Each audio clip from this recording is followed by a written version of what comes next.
Hello guys, welcome back to my channel. Enjoy watching. Hello guys, so good morning. Another day, another vlog for today.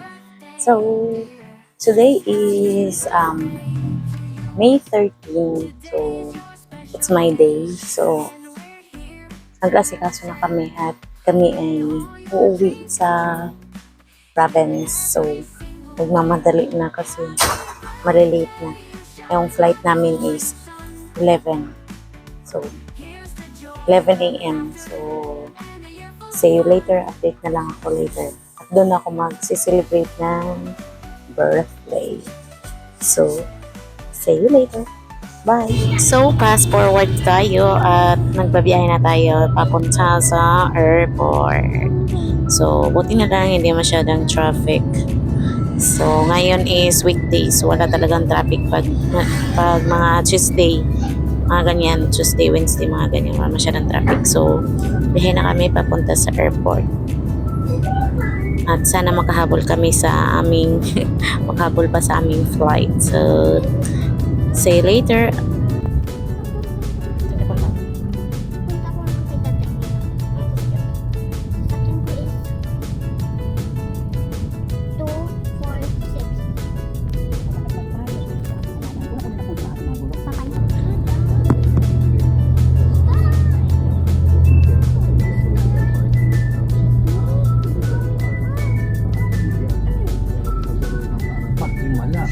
So this time, papalapit na kami sa Nainay Aquino International Airport. So nandito na kami.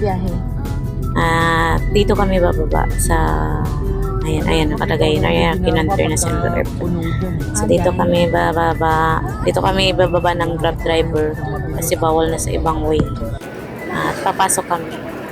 So ito pala, waiting kami sa aming flight. So, Cebu Pacific. So far naman maganda sa Cebu Pacific kasi hindi na-delay yung ating flight.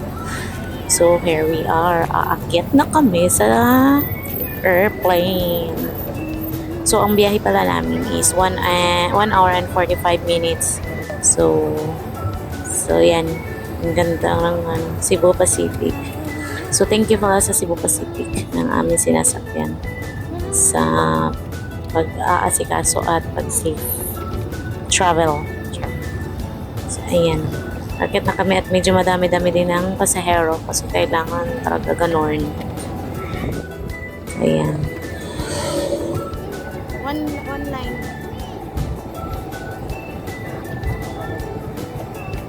So, ayan ang aking kasama, ang aking bulinggit. Kaming dalawa lang ang babiyahe.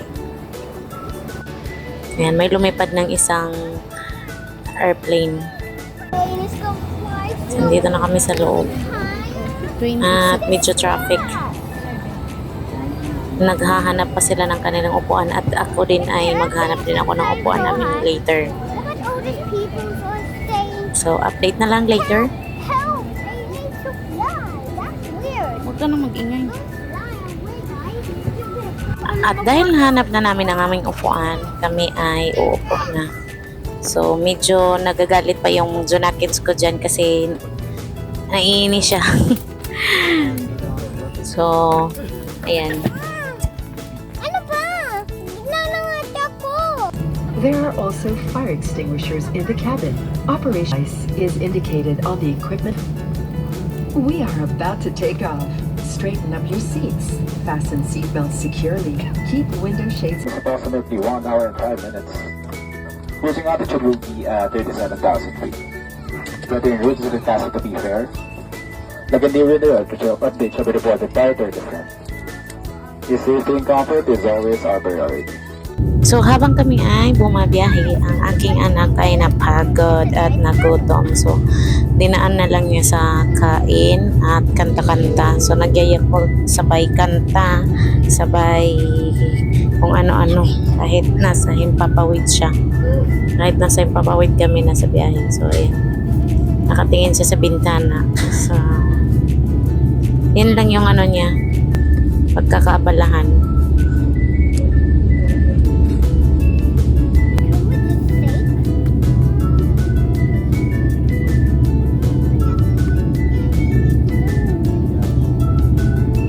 So, nandito na kami sa Himpapawid. Ito yung view niya dito sa taas. Ang ganda.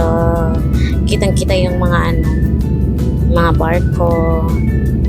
So, ayan. Ang lalaki ng mga So, tatawid kami dito sa dagat.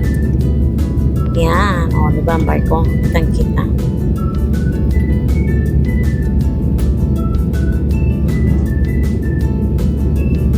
Ang ganda ng sky. Ng clouds. Blue na blue. Hindi lang naman ito yung first travel ko. Maraming beses ako nagta-travel pero ngayon lang ang ganda Ang ganda ng maganda yung panahon. Hindi siya maulan, makulimlim or what. Maganda siya. Maganda yung panahon. Kaya maganda yung view. So ito siya. Ang ganda talaga. Sa Himpapawid. Fly, fly, fly. Lipad. So, after 1 hour and 45 minutes, update ako later.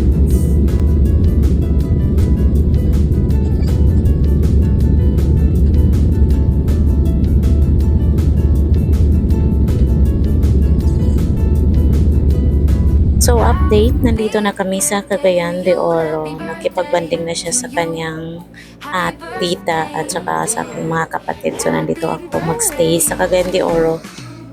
At dito din ako magsiselebrate ng birthday. So, ito yung handa namin. So, simplihan lang natin ang ating handa for today. So, kain po tayo. Thank you for watching. Thank you for watching. Don't forget to like and subscribe. Bye!